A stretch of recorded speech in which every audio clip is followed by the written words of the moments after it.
Балқаш қаласына қоғамдық көлік көп жүретін орындарға аялдамалар орнатылып жатыр. Бұл мақсатта қазынадан қомақты қаржы қарастырылыпты. Игі бастама аясында атқарылған істердің бір парасын алдағы бейнематериалдан бірге қарайық. Мысты шаһардағы көлік пен жолаушылар ағыны көп жүретін көшелердің бойына аялдамалар қойылып жатыр. Бірегей кешендер шаһардың ажарын ашатыны анық дейді жауаптылар. Межелі міндетті мердігер кеседен кешеуілдемей сапаға сай атқару үстінде. Көрсетілген аялдамалар қазіргі таңда бізде заман талабына сай болып табылады. Ол бізде қаланың 7 көшесінде орнатылады. Ерекшелігі бұл аялдамалардың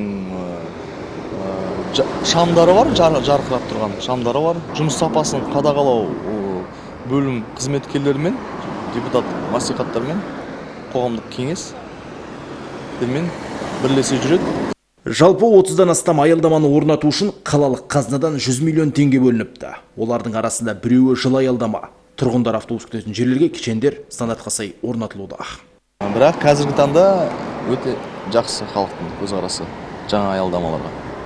Қоңырат мөлтек ауданы мен станция Балқаш мекенін қосқан кезде 70 шақты бізде аялдамалар бар. Тұрғындардан қосымша сұрайтынымыз орнатылған әрбір аялдама ұқыпты тиянақты қарауларын сұраймын.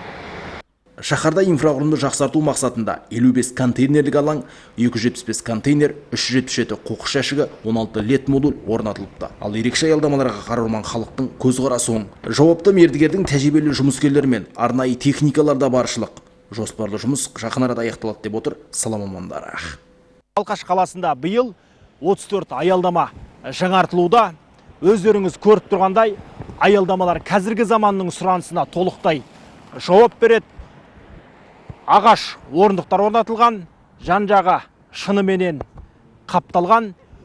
Күннің шыжыған ыстығында халық көлеңкелеп тұрады. Желменен қара суықта ық болады.